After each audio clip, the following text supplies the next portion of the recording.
Díez, muy buenos días. Hola, ¿qué tal? Buenos días. ¿Qué tal se le ha dado a usted esto del yo-yo? Que todos lo hemos intentado alguna vez y Fatal. Bueno, pero fatal. Lo mío era un espanto. No, lo mío era un intento frustradísimo. O sea. Bueno, bienvenida al Círculo. Gracias. Le recibimos con una buenísima noticia de última hora. El paro durante el mes de junio ha disminuido en 98.800 y pico personas. En fin, la primera lectura que se hace de estas cifras supongo que será positiva. Hombre, por supuesto, junto con el número de afiliaciones de la Seguridad Social, sin ver los datos todavía, porque en fin, me he enterado estando aquí esperando para sentarme sin filtrarlos, sin ver el porcentaje de contratos temporales o no, y el tipo de contratos. En todo caso son datos positivos, son un respiro, y lo que hay que seguir es trabajando para que lo que es un respiro temporal se convierta en una noticia buena, continuada, que nos permita empezar a salir de este agujero, claro. Habrá que ver sobre todo cómo está el paro juvenil, porque esta mañana, en nuestra a primera hora, dábamos la noticia de que las últimas cifras que teníamos sobre la mesa sobre el paro juvenil es que estaba en estos momentos en un 52%. Ayer, sí, fueron noticias de ayer. Es una barbaridad. No las va a cambiar, desgraciadamente, los datos de este mes de junio, que conoceremos. Habrá que ver cuántos contratos jóvenes, cuántos jóvenes han sido contratados. En fin, todas esas cifras por dentro hay que filtrarlas. Pero el drama del paro juvenil en España es algo verdaderamente determinante, porque es que no solamente es un problema para hoy, es que a veces, en fin, esa situación de paro juvenil continuado lo que lleva es a expulsar a una generación completa, y eso pues es un problema para el presente y es un drama para el futuro, ¿no? A su partido, a UPyD y a usted misma se les conoce a grandes rasgos en este país, no por una serie de premisas que les han hecho muy conocidos: la unidad de España, ustedes defienden a las víctimas, la dignidad de las víctimas del terrorismo y la ilegalización de todo lo que huela a ETA. Pero hay otros temas en los que conocemos menos su ideario. Por ejemplo, ¿qué propone UPyD para acabar con el paro juvenil? Mire, nosotros hicimos una enmienda de totalidad a la reforma del mercado laboral, y en esa enmienda de totalidad y en las muchas enmiendas parciales que hicimos después, que no nos fueron aceptadas prácticamente media docena de ellas, planteábamos una propuesta integral para el mercado laboral, y dentro de esa propuesta integral pues se verían afectados todos los sectores, también los jóvenes. El paro juvenil está muy relacionado con un mercado laboral, desde nuestro punto de vista, muy mal organizado. Nosotros defendemos el contrato único indefinido como elemento fundamental de todo el mercado laboral, y creemos que, además de esa cuestión, para los jóvenes, para lo que afecta directamente a los jóvenes, está muy relacionado con la educación. O sea que realmente en un país en el que el sistema educativo tiene poco que ver con el mercado laboral que se genera, y con las ofertas y con las necesidades de la estructura económica del país, pues es que es una situación que te obliga, te lleva, te conduce a la exclusión y al paro, a las personas que terminan sus estudios, que terminan su formación y que no tienen una formación adecuada para las necesidades de la economía. Por tanto, una reforma laboral en la dirección completamente distinta que la que se ha puesto en marcha en España, y una educación de más calidad que requiere que la competencia sea del Estado. Efectivamente, ahí iba yo a ello, porque ha mencionado usted, y lo acaba de decir, las competencias de educación al Estado. Eso mismo acaba de pedir el fiscal general del Estado. Ha dicho que, en fin, que no parece lógico que un país que no es un Estado federal como tal tenga en estos momentos transferidas competencias en educación, en justicia y en sanidad. Y es más, ha ido un paso más allá y ha pedido que esas competencias se devuelvan al Estado. Hombre, es que no es porque no seamos un país federal. Realmente la estructura del modelo territorial de España es lo más parecido al federalismo. No lo quisimos llamar, no lo quisieron llamar federalismo, pues porque veníamos de donde veníamos y porque era, digamos, en fin, imposible de que se aceptara el federalismo como concepto, como una forma de salir de la dictadura. Pero realmente la descentralización política que existe en España, en esta España llamada de las autonomías, supera en mucho la descentralización política de muchos estados federales, 10 puntos más que en Alemania, por ejemplo. O sea, que no lo llamamos federal, pero hay una grandísima descentralización política. El problema no es que esté descentralizada políticamente el Estado. Nosotros, desde Unión Progreso y Democracia, defendemos la descentralización política como modelo de Estado, pero la descentralización política teniendo en cuenta qué es lo mejor para los ciudadanos, para responder a las necesidades del país. Yo creo que en España nos falta en fin, no sé, si cuajo político o cuajo democrático para analizar las leyes a la luz de sus consecuencias. A lo largo de estos 30 años se han ido produciendo descentralización de competencias, transferencia de competencias. La educación, por ejemplo, no está definida en la Constitución que sea competencia de las comunidades autónomas, se ha venido produciendo. A ver, analicemos cómo hace Alemania a la luz de las consecuencias que ha tenido para la igualdad, para la competitividad, para la cohesión, que la transferencia de educación esté en 17 comunidades autónomas, que en sanidad ocurra lo mismo, que en justicia ocurra lo mismo, que ha sido muy bueno para España. Pongámonos que lo analizamos y decimos, oye, genial, 17 sistemas educativos ha sido extraordinario, están las universidades españolas entre las mejores, maravilloso y tal, pues lo dejamos. Que llegamos a la conclusión contraria, que no ha servido para eso, que no hay cohesión, que no hay igualdad, que no está garantizada la calidad, hombre, pues lo cambiamos. O sea, lo cambiamos porque el modelo territorial del Estado no es un fin en sí mismo, no es más que un instrumento al servicio de los ciudadanos. Y así con todo, les he escuchado hablar hace un momento de la liberalización del comercio, en fin, de estas medidas que ha semi-anunciado el presidente del Gobierno. Que en España hay 17 fronteras, hay 17 mercados económicos. No hay país que resista a eso. O sea, tanto es así, señora Díez, que en estos momentos, con el tema del copago de los medicamentos, tenemos a varias comunidades autónomas que se han opuesto en absoluto a aplicar este copago, entre ellas el País Vasco, por ejemplo. Sí, con el llamado copago y con los recortes que se están produciendo en servicios básicos para los ciudadanos. Pero tiene que ver un poco con la misma reflexión de fondo que estábamos haciendo. No es que los recortes sean injustos o sean la última alternativa y en España se esté haciendo lo primero, que es el punto de vista de Unión Progreso y Democracia. No, es que además, como los recortes en los servicios básicos, en los servicios esenciales, cada comunidad autónoma lo está haciendo como le da la gana, al final resulta que además de generar una injusticia, generan mayor desigualdad. Y tú, ciudadano español, estás en desigualdad de condiciones dependiendo de la parte de España en la que vivas. Y esto no es bueno desde ningún punto de vista. Por eso, en España hay que refundar el Estado. O sea, esta es nuestra propuesta, porque es la necesidad del país. Hay que refundar el Estado, hay que librarse de prejuicios y de complejos, hay que sentarse las fuerzas políticas, las fuerzas sociales, revisar el estado de las cosas, revisar a dónde nos ha conducido esta deconstrucción, porque no había un horizonte diseñado que supiéramos dónde queríamos ir, lo hemos ido haciendo, sino que se ha venido produciendo, revisar a dónde nos ha llevado desde ese punto de vista de libertad, de igualdad, de cohesión, de justicia, y una vez que lleguemos a la conclusión de las cosas que están mal, que es fácil de llegar a esa conclusión, pues lo cambiamos, porque la Constitución no es una ley sagrada. O sea, la Constitución la hemos hecho los hombres y, por tanto, como la hemos hecho nosotros para servir a los ciudadanos, nosotros la podremos cambiar. Si podemos cambiar el artículo 135 en un despacho de madrugada porque nos lo pide la Unión Europea, digo yo que podemos cambiar nuestro modelo territorial o cualquier otra cosa porque lo decidamos nosotros. Bueno, pues seguramente ese discurso está calando y está calando mucho en los ciudadanos, porque las últimas encuestas, con las que usted supongo que estará muy contenta, lo que vienen a revelar es que los dos grandes partidos de este país, Partido Popular, actualmente el Gobierno, Partido Socialista, actualmente líder de la oposición, caen en picado en intención de voto, mientras que Izquierda Unida y ustedes, UPyD, aumentan de manera considerable. Bueno, esto de líder de la oposición, en la oposición, digamos, porque el peso de liderar la oposición le quitamos el liderazgo no me parece que esté. Bueno, no, yo creo que las encuestas lo que demuestran es que se está produciendo en España, yo creo que se va a producir a mayor velocidad de lo que aparece en las encuestas, algo muy similar a lo que se ha producido en Grecia en relación con la suma de las dos grandes fuerzas políticas. En Grecia, en año y medio, la suma de los dos grandes partidos políticos pasó de representar el 87% al 37%. En año y medio, desde unas elecciones hasta las siguientes. Luego las últimas se recuperó un poco y está alrededor del 40%. Es decir, hay un fracaso del bipartidismo. Los ciudadanos pasan factura a esa forma de repartirse alternativamente el poder, a que no hay alternativa política, sino mera alternancia, y esa factura van a terminar pasándola también en las urnas. Y eso es bueno, señora Díez, se lo digo porque si uno lo piensa fríamente, dice, bueno, las democracias más consolidadas del mundo, pues podían ser Estados Unidos y Gran Bretaña, tienen un bipartidismo clarísimo y funcionan con una cierta normalidad, mientras que países en los que se ha fraccionado mucho el tema del voto, como puede ser Grecia, a la hora de formar gobierno hay que formar un gobierno de coalición, que ya sabemos cómo funcionan los gobiernos de coalición normalmente, acaba todo el mundo a bofetadas.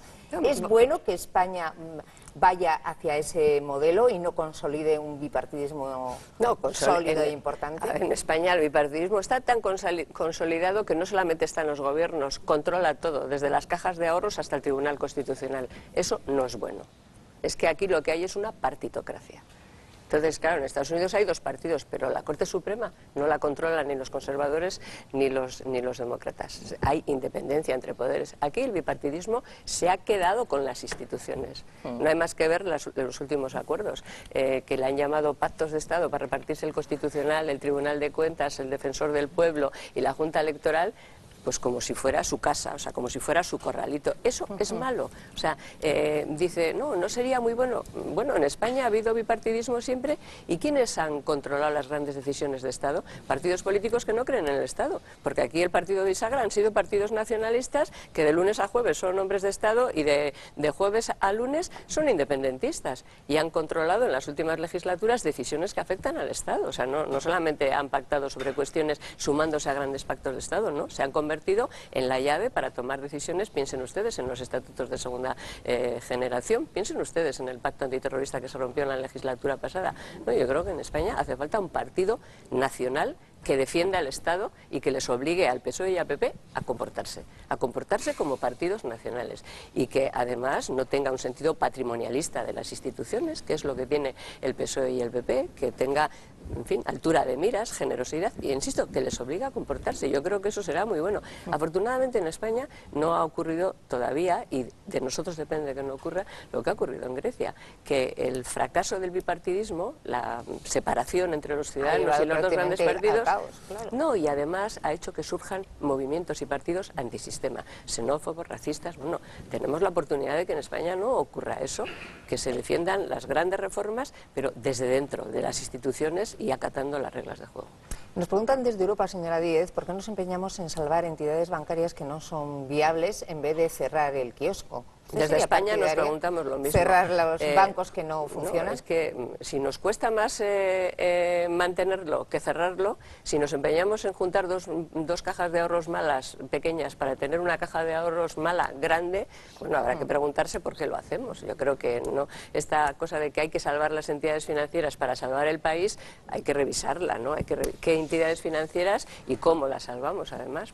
Pero fíjese usted que lo de las entidades financieras es otro ejemplo más de patrimonialismo de los grandes partidos políticos, de los dos del bipartidismo, también de eso, del sistema financiero. El fracaso, aquí hablamos mucho de que los riesgos del sistema financiero español, los problemas, no, del sistema financiero no, de las cajas de ahorros, que son el 51% del sistema financiero. ¿Y por qué son las cajas de ahorros? Pues porque los partidos políticos han metido la mano. No que se hayan llevado el dinero, sino que han metido la mano en los órganos de dirección de las cajas de ahorros, porque han estado completamente politizados, porque han tomado decisiones de carácter económico no basado en criterios económicos, sino en criterios partidarios. Y bueno, si se hubiera cambiado eso hace un montón de años, nosotros llevamos 4 años defendiendo la despolitización de los órganos de las cajas de ahorros.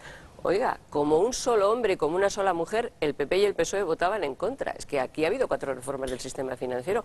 En la última, el PSOE se abstuvo, pero en las 3 anteriores votaron juntos. Se llamaban reformas del sistema financiero, pero no eran reformas. Bueno, son muy responsables estos dos partidos políticos de lo que ha ocurrido en España. Por tanto, los ciudadanos tenemos la obligación de pedir las responsabilidades. Yendo al Estado autonómico, que es uno de los temas que a mí me quita el sueño, circula por Internet, hecho por ustedes desde el 2010, un informe muy bien hecho que se titula El coste del Estado autonómico, donde ponen incluso con cifras, es decir, ha pasado de la poesía a las matemáticas, UPyD. Entonces dicen ustedes, bueno, se podría recortar o ahorrar hasta el 2,3% del PIB, me parece que lo cifran en 23.000 millones, que es aproximadamente esa cantidad. Y ahora la acabo de oír, lo he oído más veces, no, hay que ir mucho más allá, hay que revisar el Estado autonómico. ¿Cómo?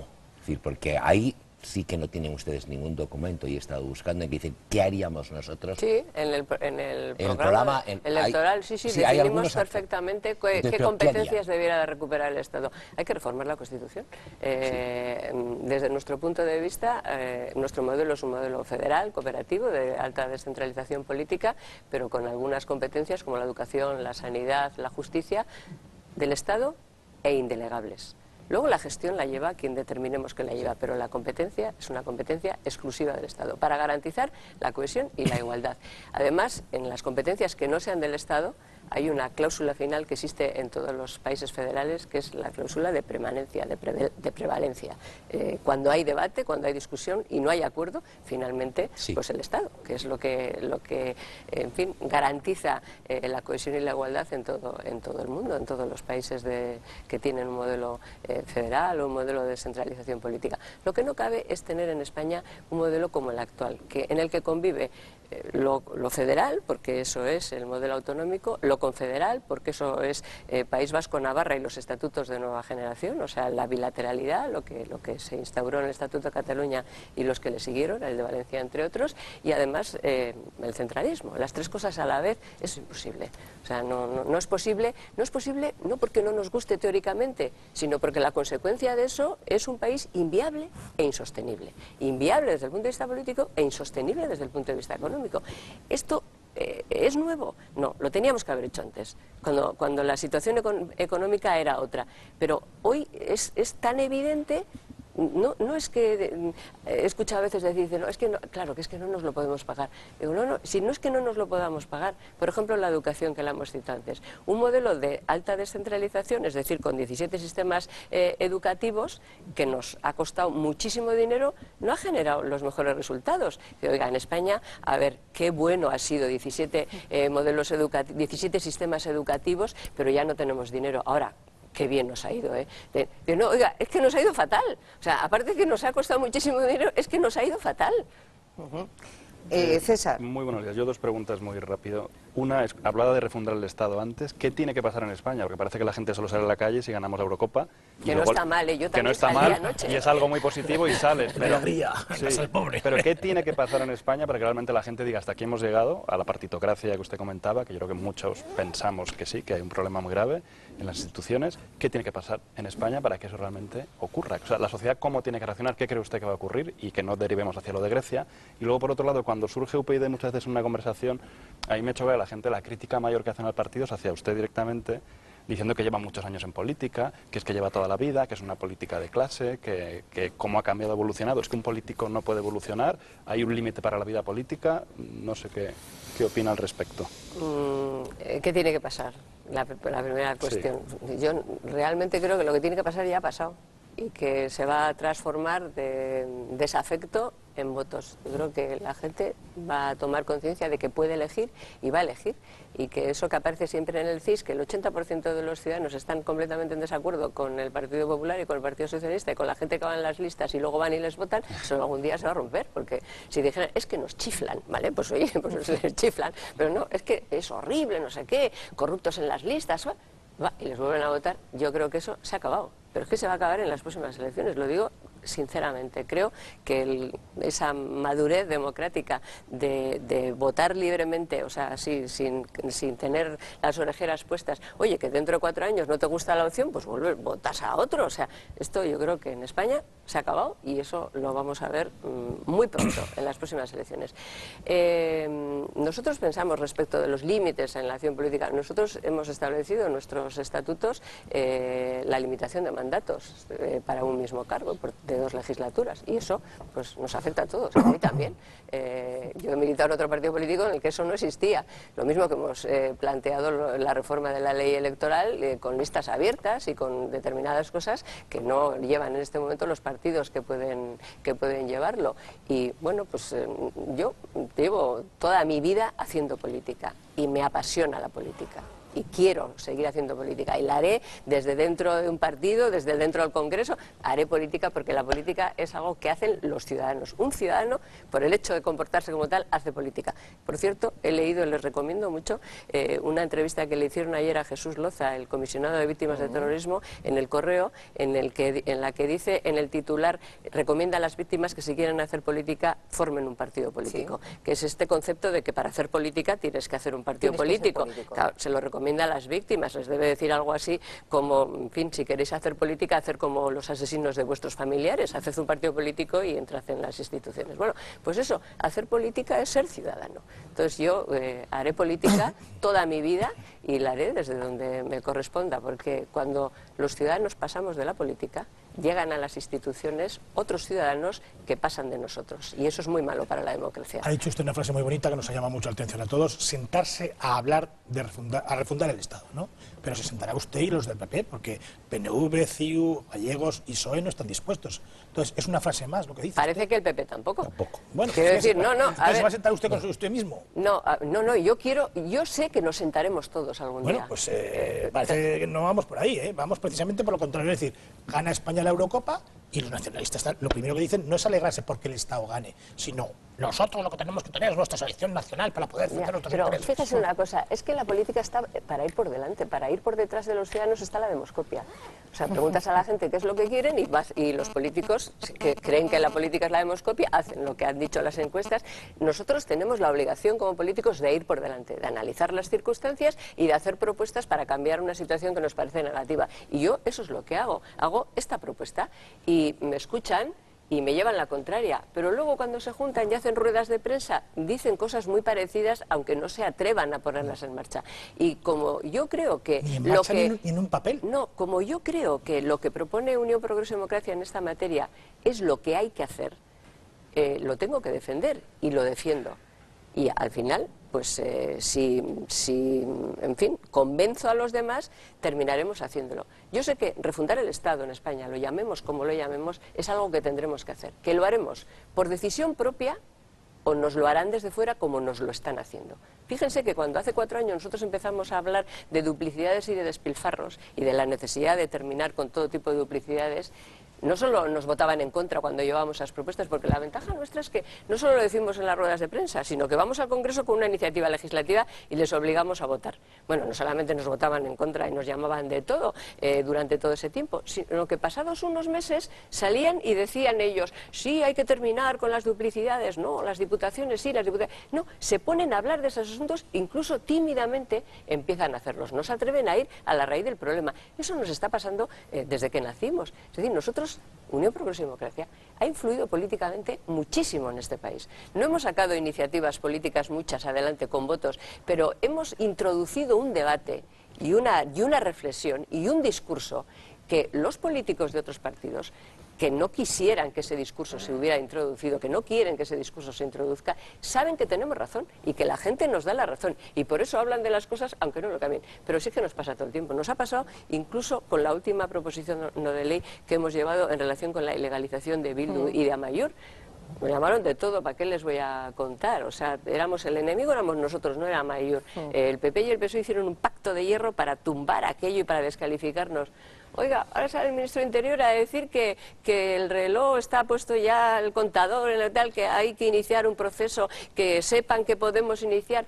Bueno, ¿qué es lo que se ha producido desde que dijimos eso hasta ahora? No ha sido la sentencia del TC, ha sido que ellos sí que hacen muchas encuestas y sí que les importa mucho la demoscopia. Y saben que eso que estamos diciendo es aparte de ser lo justo y lo cierto, es lo que mucha gente no comprende de la negativa del Partido Popular. Y por eso van por detrás. Y yo creo que eso es lo que nos toca. Decir las verdades del barquero, elevar a categoría política lo que es una reflexión de los ciudadanos, decir en la tribuna del Congreso de los Diputados lo mismo que en esta tertulia, decirlo en el País Vasco cuando pedimos el voto a los ciudadanos, decir en el País Vasco cuando pedimos el voto a los ciudadanos que el concierto es un privilegio, que tuvo su sentido seguramente cuando se puso, que hemos hecho todo tipo de esfuerzos para que eso significara el constitucionalismo, constitucionalizara el nacionalismo, que siempre fue injusto y que ahora también. Decirlo allí y decirlo aquí. Rosa Díez, pues aquí lo ha dicho. Yo estoy encantada de tener con nosotros. Lástima que se nos ha acabado el tiempo desde hace un ratito y nos van ya empujando.